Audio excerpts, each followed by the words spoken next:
bienvenidos a otra emisión más de este podcast de Sin Atributos, otro de los grandes y pequeños podcasts que tiene la familia de Grado Cero.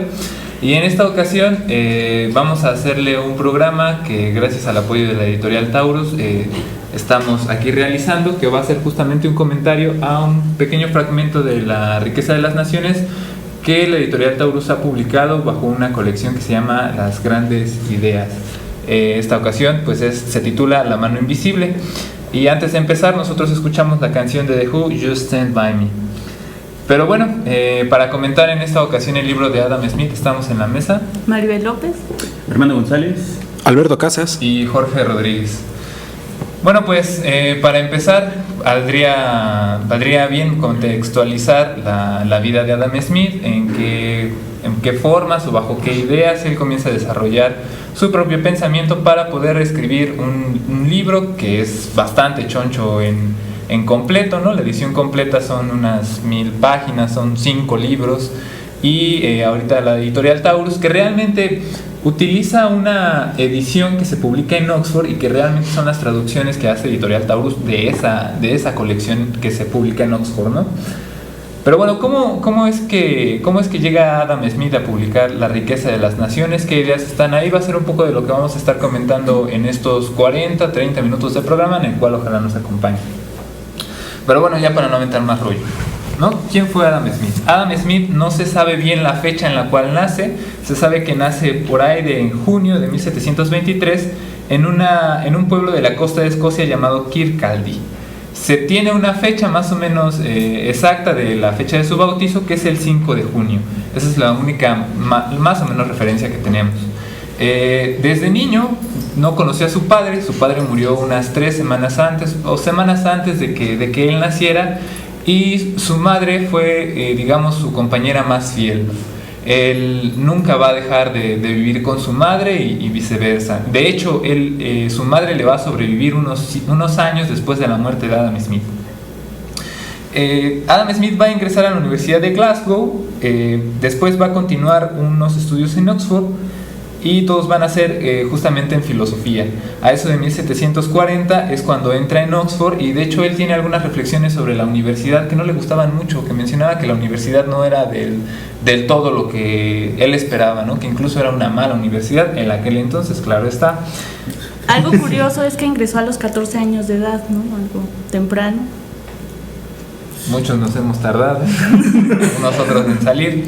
Y bueno, dado las grandes amistades que se va a hacer Adam Smith, porque a lo largo de su vida ustedes se van a ver que va a empezar a conocer a gente como Voltaire, Turgot, Quesnay, algunos incluso participantes de la independencia de Estados Unidos, ¿no? Va a tener mucha influencia allá. Y en 1748 da unas conferencias en Edimburgo. Estas conferencias son importantes porque de ahí lo van a llamar para una cátedra en Glasgow en 1751, y va a empezar un periodo de investigación sobre Adam Smith, ¿no? Esos 8-9 años se los va a dedicar a la publicación de su primer libro, que se llama La teoría de los sentimientos morales. Es curioso porque en este libro anuncia que él tiene un plan justamente para comprender la realidad social, ¿no? Adam Smith está muy influenciado por la escuela de filosofía moral escocesa, que tenía una también influencia muy fuerte sobre lo que había hecho Newton, similar a las ciencias físicas o naturales. La escuela escocesa lo quería hacer, pero para las ciencias sociales. Entonces Adam Smith se plantea, incluso de hecho lamentablemente no tenemos mucho publicado de Adam Smith al español, solamente contamos con estos 3 textos, que es La teoría de los sentimientos morales, La riqueza de las naciones, y unas lecciones que realmente son notas de sus alumnos, que se llaman lecciones de jurisprudencia. Pero hay un ensayo que está en las obras completas en inglés, que es justamente sobre la historia de la astronomía, y es muy curiosa la influencia que Newton ejerce sobre Adam Smith. Bueno, entonces lo que él se plantea en la teoría de los sentimientos morales es justamente comprender o proponer una gama que se inicia con este libro para comprender a la sociedad, pero como sistema, y teniendo un centro de gravedad. ¿Cuál es el centro de gravedad? La teoría justamente de los sentimientos morales y el interés de cada individuo. De hecho, hay muchos autores que plantean que hay una especie de 2 Adam Smiths, ¿no? Uno que está en la teoría de los sentimientos morales, que habla más que nada sobre el sentimiento de empatía, y otro que está en la teoría en la riqueza de las naciones, que es justamente un Adam Smith que ya se plantea el sentimiento del egoísmo, ¿no? Un sujeto que es propio y que nada más está velando por sus intereses, mientras que en la teoría de los sentimientos morales hay un personaje en Adam Smith que pareciera que se preocupa por la globalidad de la sociedad, ¿no? ¿Ustedes qué opinas de eso? Porque Armando me estaba comentando algo fuera. Bueno, sí, es algo polémico porque hay, digamos, entre los estudiosos de Smith, como bien apunta George, se dividen en dos, ¿no? Los que dicen que primero solamente trata la empatía y que después solamente trata el egoísmo, y entonces nos queda su famosa frase de la mano invisible como su principal legado, pero en realidad algunas otras vertientes dicen que no, que hay una especie de continuidad o de complementación entre los dos principios que estarían ambos presentes en la naturaleza del ser humano. Así, por ejemplo, el egoísmo no generaría la destrucción del humano. Por ejemplo, si a mí me conviene matar a alguien, no lo voy a matar, precisamente porque la empatía es la que impide que el egoísmo llegue más allá de cierto límite, ¿no? Claro. Entonces, esto nada más anótenlo. Ahorita estamos haciendo el contexto rápido de la vida de Adam Smith, porque va a ser importante. Después de la teoría de los sentimientos morales, Adam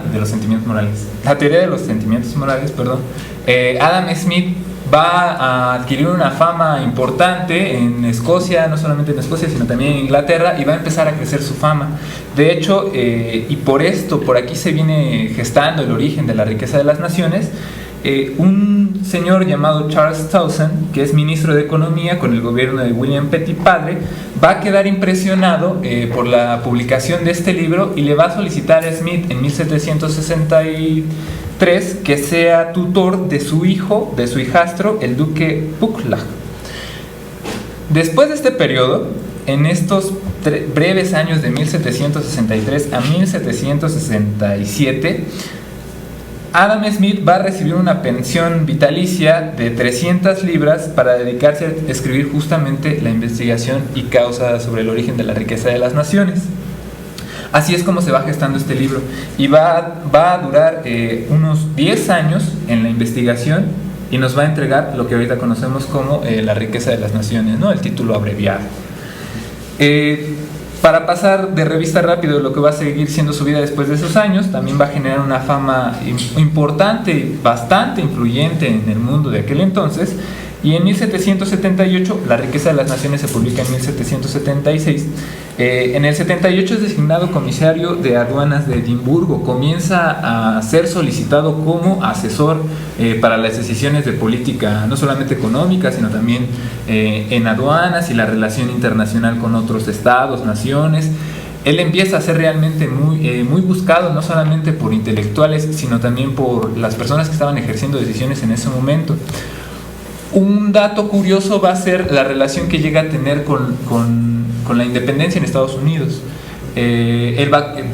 Franklin va a ser uno de los que va a leer La riqueza de las naciones, y me parece que también va a leer la teoría de los sentimientos morales. Va a quedar influenciado por esto, y de alguna manera se va a ver reflejado en los movimientos a la larga que va a tener la historia de Estados Unidos, ¿no? De eso vamos a entrar un poquito en un momento. Cerca ya del final de su vida, Adam Smith es nombrado rector de la Universidad de Glasgow a 3 años de su muerte. Sin embargo, va a ser, él mismo lo va a decir, el periodo más feliz de su vida, ¿no? Y el 17 de julio finalmente muere a los 67 años. Pues ya dimos un repaso bastante rápido de la vida de Adam Smith. Entonces, ¿cómo podríamos nosotros acercarnos a esta obra de La riqueza de las naciones, ¿no? Para la gente que nos está escuchando, ¿cuál sería una buena introducción? ¿Ustedes qué les dirían? Bueno, quizá aquí es necesario mencionar algunas cosas antes. Dentro de esta revisión que ya diste de la vida de Adam Smith, hay una serie de personajes que son importantes destacar, ¿no? Uno de ellos, digamos, por el gran peso filosófico que le va a representar a Adam Smith. Recordemos que, bueno, para ese momento el estudio de la economía, propiamente llamada economía política, y la filosofía están muy estrechamente vinculados. Durante su formación en Glasgow, Adam Smith va a conocer al filósofo Francisco Hutchinson, ¿no? De quien va a recibir precisamente toda esta formación con respecto a la moral y al entendimiento de que todo establece o gira en torno a un orden natural. La idea de un orden natural que va a estar muy presente en La riqueza de las naciones de Adam Smith, pues precisamente lo toma de Hutchinson, ¿no? Cuando él está dando clase ahí en Glasgow, bueno, entra primero como profesor de lógica y después propiamente ya como profesor de moral, ¿no? Y es ahí, digamos, en este periodo donde se escribe la teoría de los sentimientos morales, en donde se establece, digamos, sí, esta aparente dicotomía, ¿no? que ya planteaban ustedes. Ahora, hay que decir que en ese libro, en realidad también Smith plantea no solamente estos dos sentimientos, en realidad hay una serie de sentimientos que son los que mueven, digamos, la conducta de las personas, en donde sí sale a relucir el sentimiento de empatía, porque es con el primer sentimiento con el que inicia ese libro, ¿no? Entonces, pero también existen otros, como el sentimiento por el trabajo, el sentimiento por la propiedad, ¿no? Que después van a estarse condensando en La riqueza de las naciones, y precisamente ahí quizás exista este camino que hace que de repente existan estas divergencias sobre si hay un Adam Smith, digamos, como que se ha retractado de algunas ideas o si realmente las ha ido relacionando, ¿no? Lo importante quizás de entrarle al estudio de La riqueza de las naciones es que se trata de una obra que en realidad marcó toda una figura de pensamiento, y se puede decir que, bueno, hay quienes asumen que el estudio de la economía propiamente como ciencia, algunos se la adjudican al surgimiento de esta obra, porque Adam Smith construye todo un sistema lógicamente determinado y girando dentro de esa tendencia a un orden natural que establece una cierta figura que se ha entendido de cientificidad sobre la economía. No por nada, digamos, Adam Smith es considerado precisamente en ese sentido como el padre de la economía, ¿no? Sin embargo, bueno, hay otra serie de elementos. No se trata de cualquier persona y además no se trata tampoco de cualquier obra. Quizás es una obra que paradójicamente sea tan conocida, solamente comparable con la poca lectura que se ha hecho de ella. O sea, es una obra que todos los que estudiamos economía, digamos, particularmente, o alguna ciencia social, nos encontramos circunstancialmente dándonos de topes con el nombre de este personaje o de su obra, pero tristemente pocas veces se lee. Entonces, en este sentido, este libro, que como bien mencionaba Jorge, es un extracto, digamos, de la obra, que es en realidad mucho más grande, pero sirve adecuadamente como para hacer una introducción a esa obra, ¿no? Entonces, bueno, creo que esa sería una cuestión. La otra, digamos, la filosofía de la moral que trae la formación, digamos, la corriente de pensamiento más naturalista de ese momento, no solamente está evidentemente en Adam Smith, hay que mencionar también, claro, otros grandes amigos suyos, por ejemplo, a David Hume, ¿no? este importante filósofo, porque finalmente Adam Smith no puede eliminar la situación concreta en la que se encuentra, la condición que algunos llamarán de clase a la que pertenece, y que eso es algo que no puede dejarse de lado a la hora de estudiar La riqueza de las naciones. En realidad, Adam Smith lo que establece con La riqueza de las naciones también establece las bases de un sistema discursivo también apologeta de un modo de producción para una clase industrial pujante, ¿no? Incipiente en ese momento todavía, pero que le va a representar el encuentro, digamos, la justificación lógica a sus otrora elementos, digamos, como no tan buenos que se tenía con respecto a la usura y este tipo de cosas. Entonces, cuando Adam Smith establece un sistema en donde el egoísmo parece ser una virtud, ¿no? Un poquito en este sentido cómo los vicios privados se convierten en virtudes públicas, esta idea de Mandeville, que hay que decir también, Adam Smith no estaba del todo de acuerdo con eso, ¿no? Porque él decía que entonces ahí se confundían completamente vicios y virtudes, ¿no? Que ese es el Adam Smith que aparece más en la teoría de los sentimientos morales. Entonces, para él es cierto que ahora se ha hecho rajatabla pensando que Adam Smith era un apologeta del sentimiento del egoísmo como mecanismo funcionador de la conducta de las personas, y que en ese sentido, al estar interactuando colectivamente, sus actividades motivadas aparentemente por este mero egoísmo, se enfrentaban a las de otras personas. Dice, entonces, cuando Adam Smith plantea esto en la teoría de los sentimientos morales, que es donde aparece por primera vez esta idea de la mano invisible, pues él está en esta idea de, bueno, sus acciones, dice, parece que están movidos por una mano invisible, y al final de cuentas sus propios beneficios en realidad repercuten en los beneficios públicos, y así se genera, digamos, un bienestar colectivo, ¿no? Sí, que de hecho lo que está diciendo Beto tiene varias implicaciones y varios puntos a debate, ¿no? Cuando mucho de la dicotomía, ahorita para recuperar lo de los sentimientos que hablaba Alberto, que justamente no solo es la simpatía, corregimos, no es la empatía, es la simpatía. También hay otro importante que de hecho puede ser uno de los puentes que conecta la teoría de los sentimientos morales con la investigación de la riqueza de las naciones, que es el sentimiento de justicia. Pero para entrarle a esto, mucho sirve de hecho la primera nota que pone la editorial Taurus en la portada del libro, que es justamente a veces la más conocida, ¿no? Que menciona: no es la benevolencia del carnicero, el cervecero o el panadero de donde cabe esperar nuestro almuerzo, sino de la atención a su propio interés.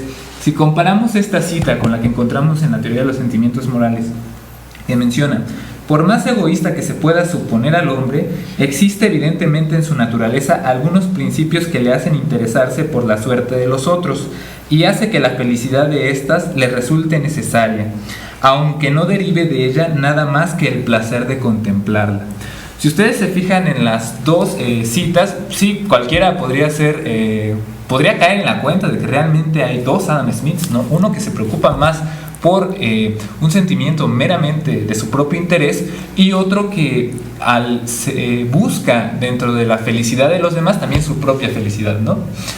Aquí es importante no irse, digamos, con la primera intuición, sino recordar el concepto que Adam Smith tiene también de justicia. Adam Smith, justamente también tratando de rebatirle no solamente a Mendeville, sino también a Hobbes, la situación de este sujeto anárquico, ¿no? Que muchas veces incluso también se le achaca a Adam Smith, padre de un capitalismo salvaje, o incluso una fuerte influencia o presencia dentro del pensamiento neoliberal. Eso no es del todo correcto. Y esto se puede demostrar a través del concepto justamente de justicia. ¿Qué es la justicia? Smith lo plantea como un sentimiento moral negativo. Es decir, la justicia solo la puede desear aquel al cual le han hecho alguna injusticia.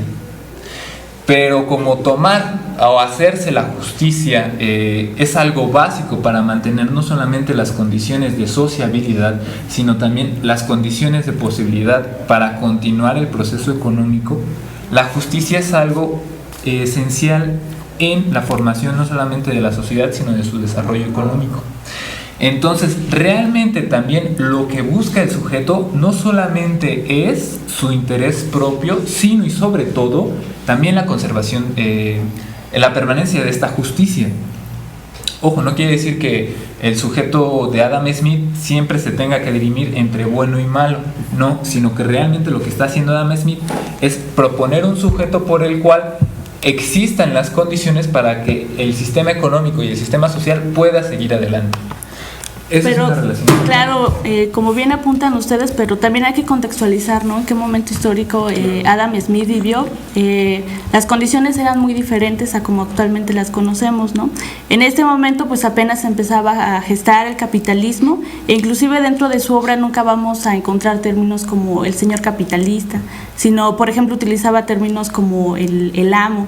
Y es un momento en el cual, pues, se creía, ¿no? Se empezaba a... ¿Qué estaba sucediendo en Norteamérica, ¿no? Se ve fuertemente influenciado por eso, porque en ese momento se tenía la idea de que uno podía viajar a Norteamérica y era como el país, ¿no? De las grandes esperanzas, donde uno podía volverse rico.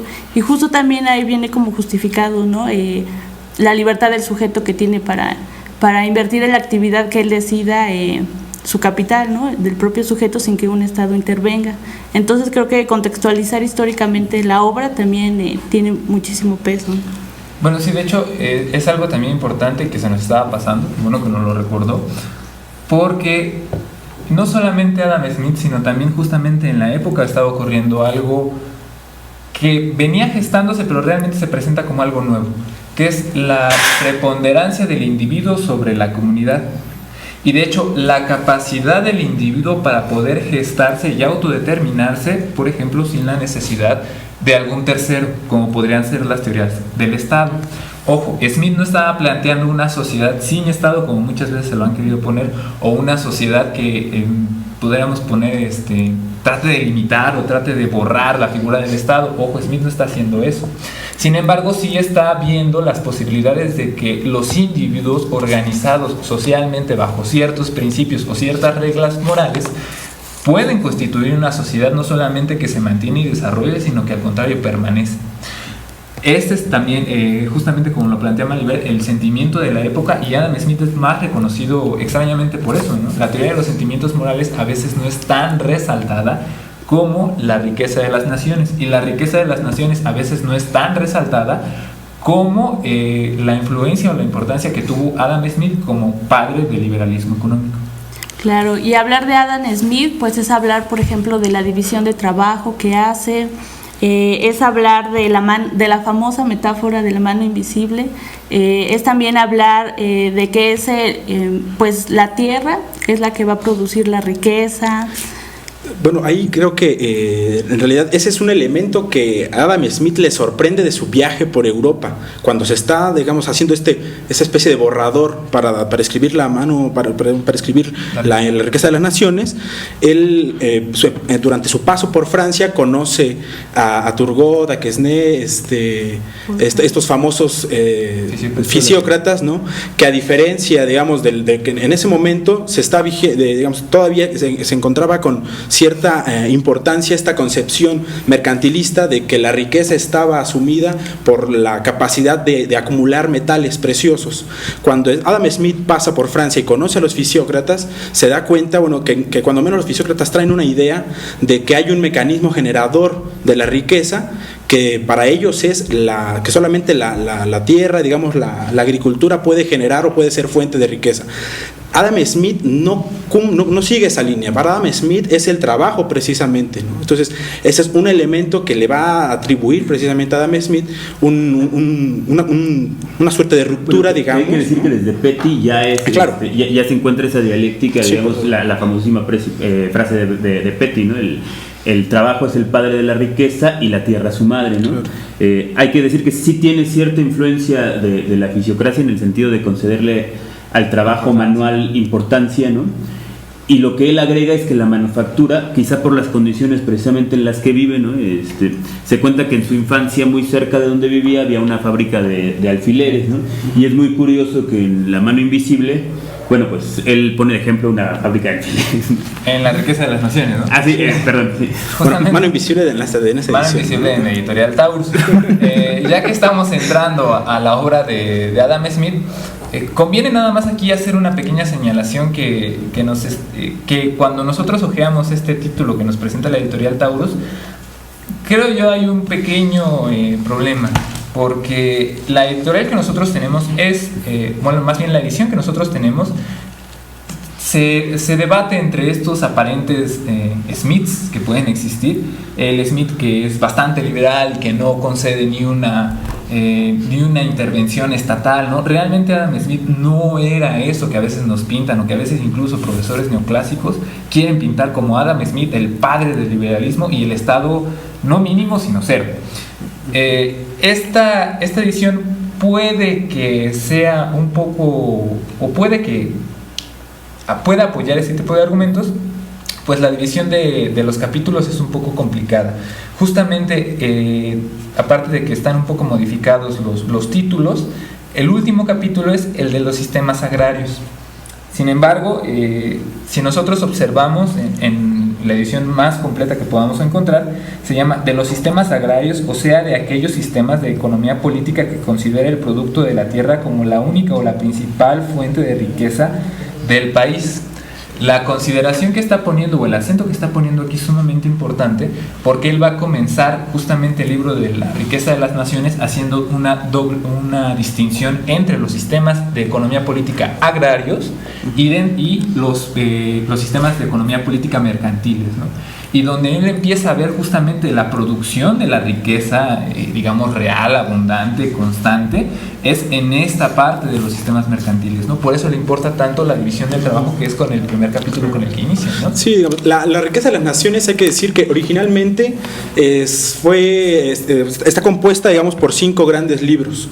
El primero de ellos tiene que ver precisamente con la producción, la distribución y el cambio de la riqueza. El segundo libro se lo destina propiamente a la figura de capital. El tercero a la diferencia, a las diferentes formas de política económica que analiza, que existen en ese momento. El cuarto a los sistemas de economía política, y el quinto destinado propiamente al Estado o a la figura que tiene el Estado en la economía, generalmente entendido como este libro que Adam Smith destina a las finanzas públicas. O de los ingresos del soberano, claro. Que llama. Que de hecho es curioso, ya para ahora sí entrar en materia, nada más esta nota al pie.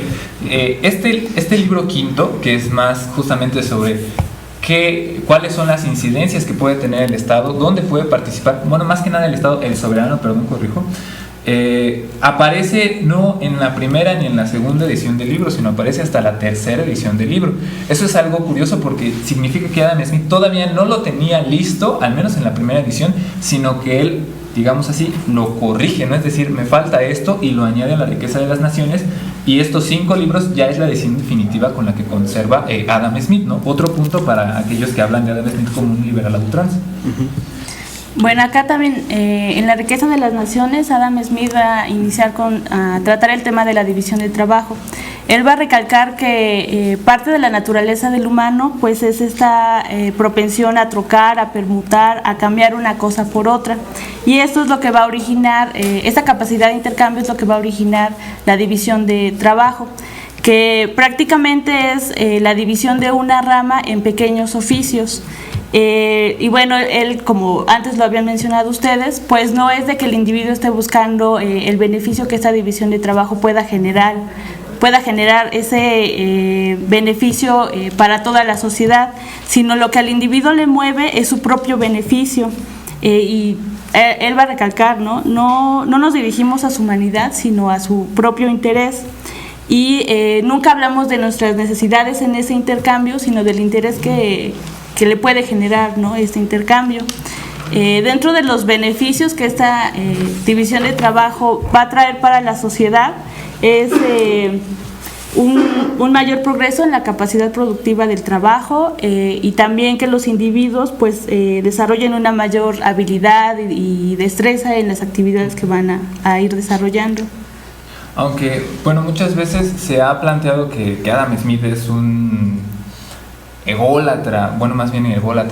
adulador de esta técnica que aparece dentro del periodo en el cual él está analizando.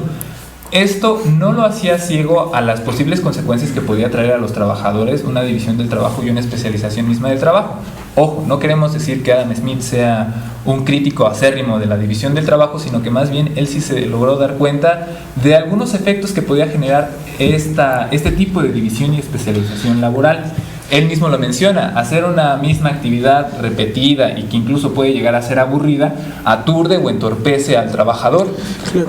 Yo no sé, digamos, realmente no estaría del todo seguro si Adam Smith se da cuenta, digamos, de esta condición del trabajo, o si realmente se impresiona por lo evidente, ¿no? O sea, digamos, al final de cuentas siempre el trabajo colectivo genera un mayor resultado, o resulta ser más productivo que el trabajo individual.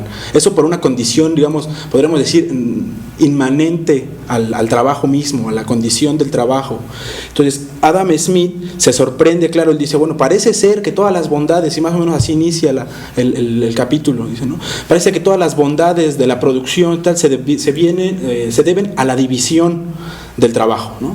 Parece ser que de ahí vienen, dice él, ¿no? O sea, ni siquiera tiene del todo esa certeza. Y después se da cuenta que dice, claro, bueno, evidentemente si una persona se dedica a hacer toda la actividad que conlleva a realizar, él dice, bueno, a lo mejor un alfiler o un clavo, por muy especializado que sea, por muchos años que lleve haciendo esa actividad, en una jornada podrá producir X cantidad de clavos o de alfileres o lo que sea.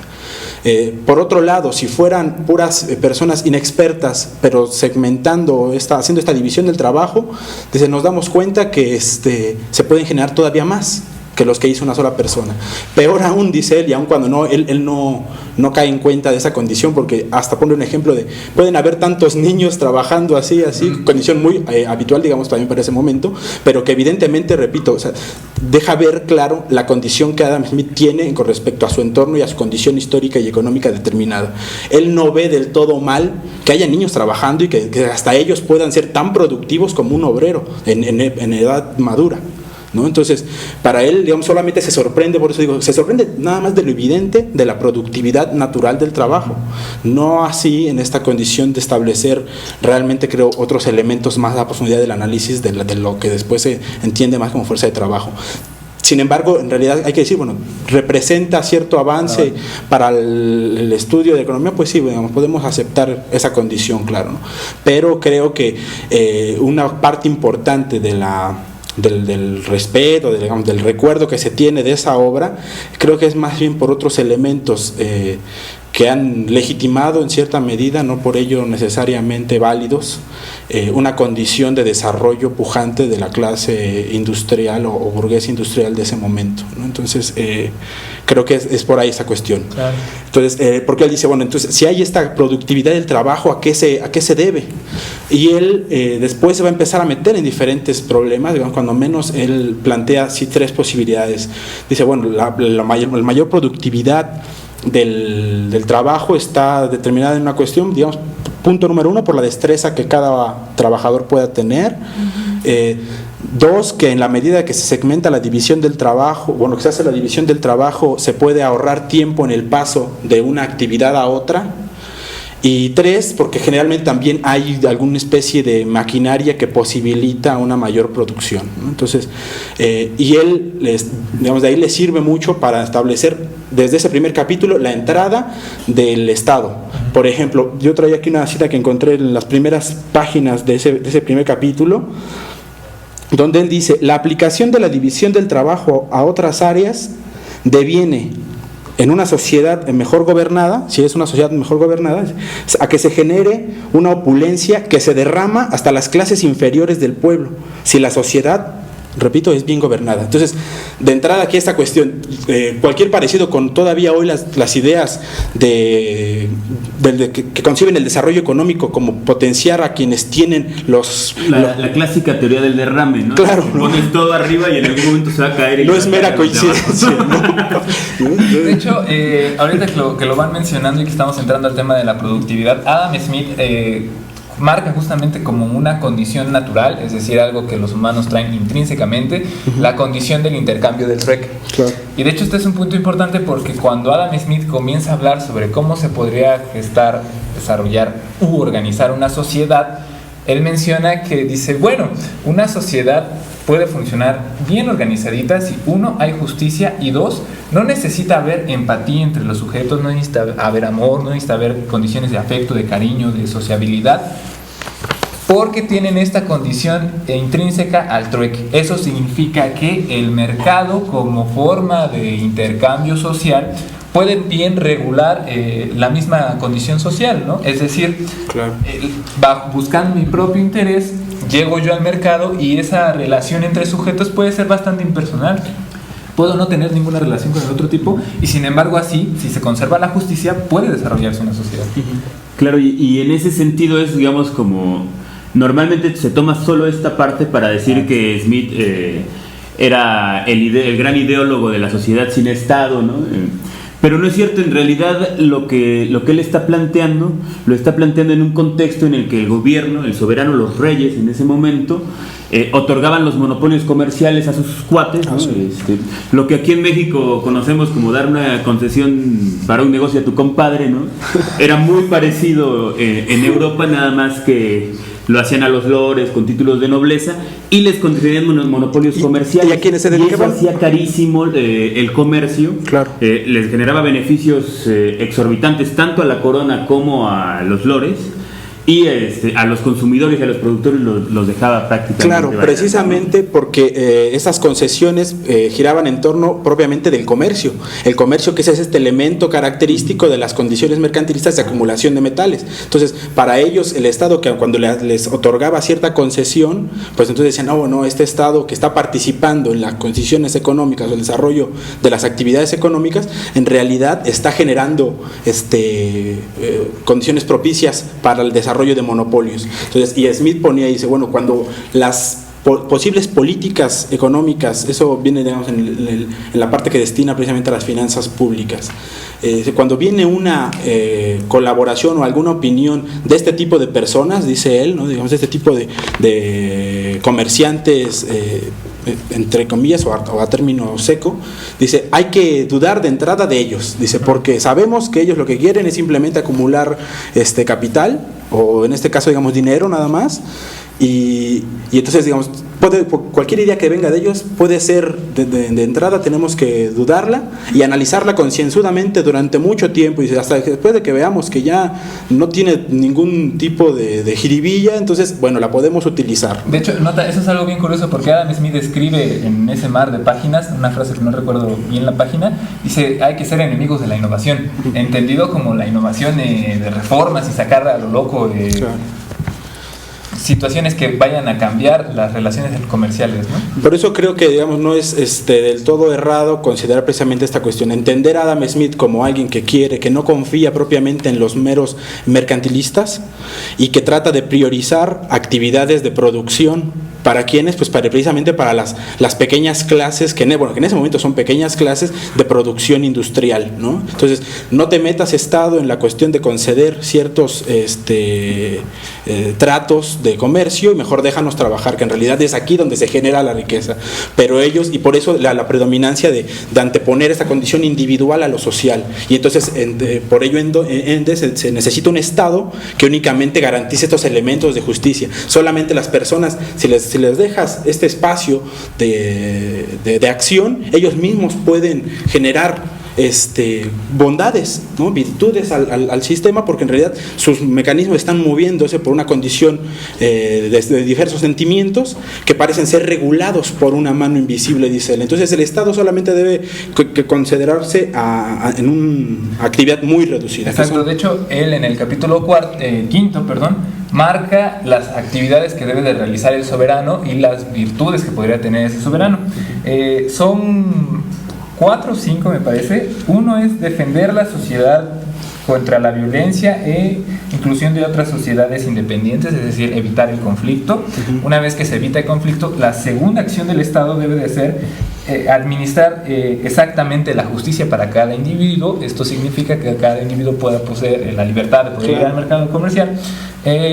Una parte que se me hace un poco chistosa, que hoy podríamos hablar como de construcciones y obras para el Estado, porque Adam Smith habla de que puede haber grandes construcciones o grandes actividades que a un individuo solo no le llamen la atención. Esas tienen que ser necesarias, por ejemplo, como la construcción de obras o la construcción de X, Y, Z cosa. Entonces, de esas cosas se tiene que encargar el Estado. Y algo curioso que lo distancia bastante de algunos pensadores neoliberales es justamente la administración de la educación, ¿no? El Estado debe de proporcionar una educación adecuada para que los sujetos sean, 1, productores, y 2, puedan ser buenos sujetos en sociedad que cuiden la justicia, ¿no? Claro. Pero bueno, teniendo este panorama ya más o menos amplio, que bueno, tocaron un tema muy importante, que es el mercado, ¿no? El tamaño del mercado, que Smith va a decir que la división del trabajo también va a estar limitada por esa capacidad de extensión de intercambiar que tenga una sociedad. Y es aquí cuando él va a recalcar, por ejemplo, el comercio de ultramar que se va a empezar a dar. Y de igual manera, por ejemplo, en el punto de asegurar como el territorio, que es como una tarea del Estado, va a poner como ejemplo lo de la ley de navegación, ¿no? Que dice que, bueno, en esta ley pues los barcos de Inglaterra van a tener el derecho de poder intercambiar o de poder navegar en esa zona bajo cierta supervisión.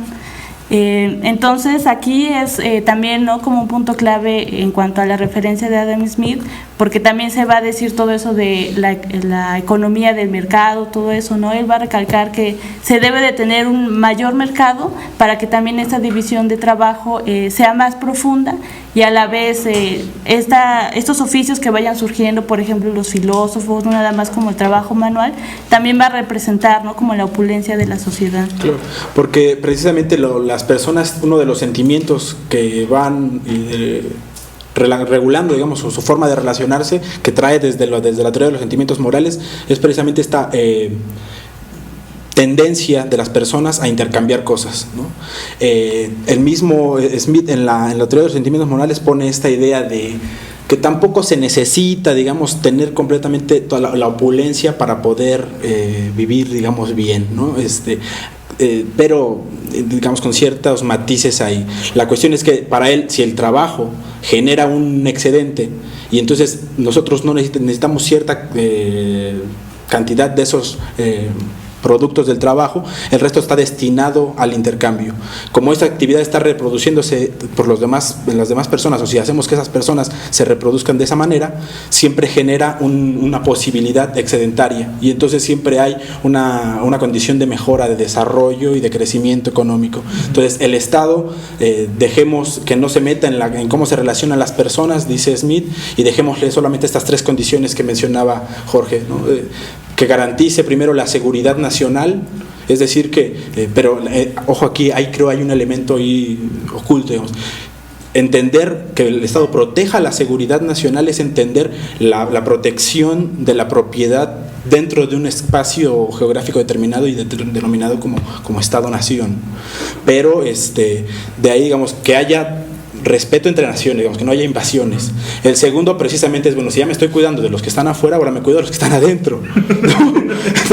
Entonces el segundo punto que Adam Smith destina al Estado es que haya justicia entre las personas, respetar estas condiciones de la individualidad, ojo, de la individual en condiciones de defensa de la propiedad que tienen las personas. Entonces, por eso repito, la cuestión de Adam Smith con respecto al gran aporte que hace a la figura del desarrollo del modo de producción capitalista en cuanto a la figura sistémica y que tiene un orden natural. Entonces, si se protege esta cuestión individual, pues bueno, existe ya otro paso ahí. Y entonces la tercera gran opción es esta tercera gran actividad es que haga de la construcción de diferentes elementos que posibilitan el desarrollo de esta propiedad privada y la acumulación posterior de capital. Cuando un capitalista no puede llevar a lo mejor una mercancía de punto A al punto B porque le saldría muy caro llevarlo, bueno, ¿qué les parece si hacemos que el Estado construya una carretera del punto A al punto B? Esa carretera que, le servirá a todos, es una cuestión pública, pero que en realidad también posibilita el desarrollo de la acumulación capitalista en ese momento del capitalista del punto A al B y el tránsito de mercancías. Aquí hay una cuestión interesante porque aquí se está de nuevo esta idea de la tendencia a intercambiar, que como dice bien Maribel, representa ser una frontera al tamaño de la división del trabajo. Y entonces en ese sentido la amplitud del mercado, ¿no?, que es donde se condensa esta figura económica de la mano invisible, tiene que estar medida por entonces la condición que existe de demanda ahí, ¿no? Cosa interesante porque uno puede leer, cuando se lee la riqueza de las naciones, uno encuentra ahí una categoría que para muchos economistas parecía olvidada y se la adjudicaban a otro gran economista después, digamos, o cuando menos se volvió muy conocido, que es Keynes, ¿no? Esta idea de la famosa demanda agregada, que muchos dicen es que esa es invención de Keynes, ¿no? Curiosamente Smith habla de la demanda agregada y lo pone hasta con ese nombre, ¿no? La demanda agregada de tal condición, la demanda realmente efectiva que existe, que posibilita esta condición de intercambio y por ende también la condición de división del trabajo y entonces en ese sentido también la posibilidad de generar esta condición de derrama económica en un proceso que, repito, tiende a una condición de orden natural, ¿no? Entonces, interesante, digamos, que aparezca en este texto tan desconocidamente importante en profundidad por muchos estudiosos, porque en realidad ahí podemos ir percatándonos y empezar a cuestionar otras cosas, que en realidad qué tan liberales son los llamados neoliberales y qué tan clásicos son los llamados neoclásicos, porque existe también ese debate, en qué medida dicen, ahora se justifican mucho estas posturas de es que no entendieron bien lo que fulanito decía, ¿no? ¿no? No, es que el Estado es una traba. Y bueno, ¿traba en qué sentido para ellos, ¿no? Entonces, esa concepción que tiene Adam Smith al respecto. De hecho, con lo que hemos venido comentando, ya vimos que Adam Smith sí parte no del individuo, más bien de los sentimientos que pueden gobernar una sociedad de individuos y cómo estos individuos prefieren su bienestar. Si seguimos la lógica de esto, el individuo prefiere su bienestar, las primeras condiciones que él puede llegar a tener, primero su familia, después los demás. Si ya tenemos un conglomerado de individuos, eso significa que se preferirá una identidad nacional y después el resto. Así se va construyendo la idea. Aquí estamos haciendo un ejercicio de abstracción que evidentemente en Smith no está.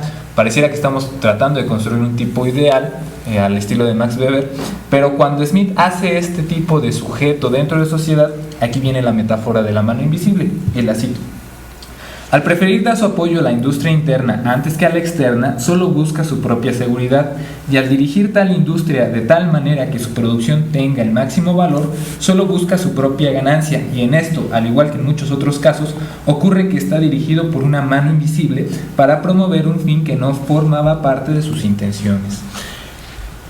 La referencia de lo de la mano invisible de Adam Smith no solamente se va a repetir en La riqueza de las naciones, también va a estar una vez en la teoría de los sentimientos morales y en el ensayo sobre astronomía con el cual comenzamos comentando la obra de Adam Smith. Esto es importante porque Adam Smith tampoco va a ser ciego a que, bueno, si cada quien persigue su propio interés, va a haber momentos en los cuales la sociedad choque esos intereses. La sociedad sí se agrupa en clases, y esto es lo bonito también de la economía política clásica, que habla o recupera o inicia el discurso justamente sobre el origen de las clases. Aquí es curioso Smith cómo empieza y cómo termina, o al menos más bien cómo nos lo presentan en este libro de La mano invisible, y cómo recorre Smith los primeros 4 libros de La riqueza de las naciones, porque empieza justamente uno con la división del trabajo, y el libro quinto, que termina con el sistema de economía política agraria, termina justamente con la descripción de las clases y cómo se forman estas clases a partir de la posesión heredada de la tierra. Esto es importante porque sí inicia un discurso justamente de clase, pero a la vez inicia también un discurso con perspectiva de clase. Y eso va a ser lo importante, y si observamos, por ejemplo, los manuscritos del 44, es un diálogo constante de Marx con Smith, y justamente en el tema de la propiedad de la tierra. Cuando Smith trata de hablar sobre la constitución de las clases en la sociedad capitalista, cuando Marx trata de hablar de este tema, realmente es también un diálogo no solamente con muchos socialistas franceses de la época, sino también con Smith.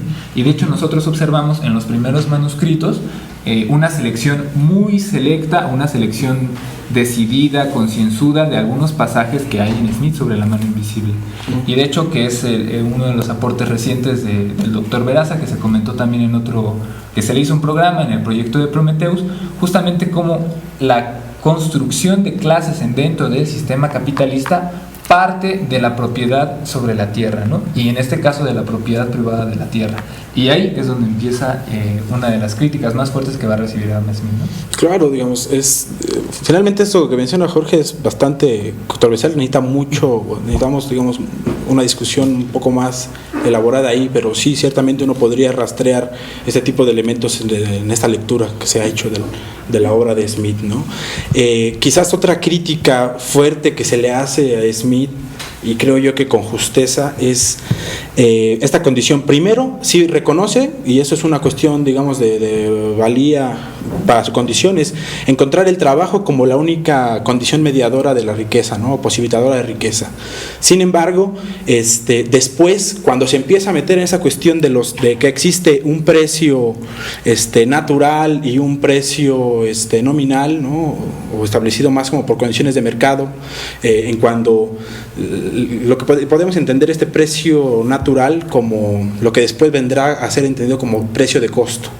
Y precisamente ahí se encuentra un elemento un poco contradictorio con la concepción, creo yo, de Smith, y que después generó una idea de establecer la riqueza o una interpretación diferente de encontrar el valor de las cosas con respecto al costo, ¿no? y al establecerle una condición más subjetiva.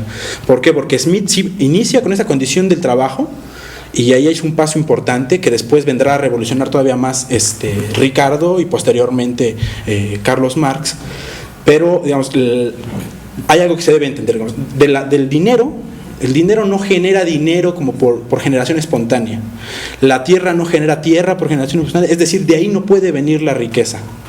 Es curioso que Adam Smith sí plantea esta posibilidad, se sorprende de la potencia de desarrollo y creación que tiene el trabajo, y después, en sus confusiones con respecto al valor real de las cosas o el valor que tienen las cosas, empieza él a destinar más importancia a la condición de los diferentes elementos que integran una producción.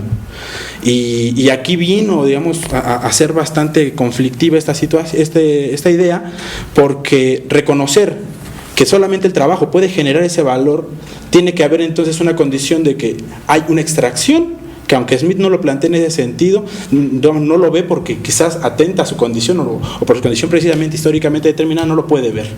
Pero él se establece esta idea.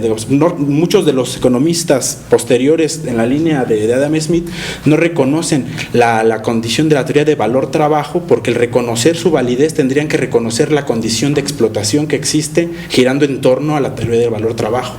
Y muchos de ellos no pueden, digamos, asumir que existe esa condición, como en un orden natural puede haber la explotación como condición natural. Entonces, para ellos eso no puede ser posible. Entonces, después que aparece, bueno, pues tenemos estos elementos y dicen, pues estas cosas integran un costo y entonces sobre ese costo establecemos un precio, una ganancia, y el mercado intentará regular los precios sobre el natural y el nominal, y la mano invisible dirá más o menos por dónde, ¿no? Y eso es una condición, digamos, que al final después desechan estos primeros pasos que sí dio Adam Smith para concebirse su propia idea, ¿no? Entonces resulta que al final de cuentas esta mano invisible parece que le dio artritis, bueno, ¿no? Es que además hay una cosa muy interesante sobre la mano invisible, porque es precisamente la metáfora está haciendo como alusión a un sujeto invisible, ¿no? ¿De quién es la mano invisible? Y esto no lo podemos desligar de la concepción religiosa de Smith. Smith era totalmente cristiano.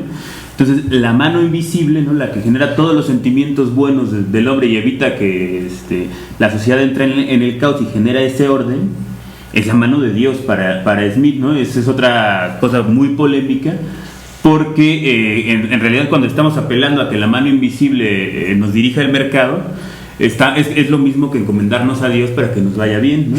De hecho, en la riqueza de las naciones ya no hay tantas referencias como sí las hay en la teoría de los sentimientos morales. En la teoría de los sentimientos morales aparece la referencia de la mano invisible, pero también aparecen frases como el autor de la naturaleza, el hacedor del mundo, el hacedor de la naturaleza, refiriéndose justamente a esa deidad. Pero si se fijan, y el tiempo siempre es negativo con nosotros, medio tratamos de darles una revisión panorámica de lo que es el pensamiento de Adam Smith, lo que podemos encontrar a lo largo de su trayectoria. No somos expertos, pero bueno, tratamos de hacer el intento, y pues los dejamos para la reflexión de estos temas. No sé si alguien tenga más algo que decir, que agregar. Pues invitar a que lean la obra, porque realmente es una obra que ha marcado la historia de la humanidad, ¿no? Y ha influido pues hasta nuestros días. Entonces es una obra que no puede pasar por alto. Y pues bueno, sin nada más que decir, nos despedimos. Esperamos que les haya gustado el programa, que les haya servido principalmente, y cualquier duda, ya sea con nosotros o con su profesor de confianza, pueden acudir. Mucho mejor, pues, o mejor vayan a leer Smith. Vayan, lean el ejercicio. Pues sin más por el momento, nos despedimos. Sí. Bueno, pues hasta luego. Bye.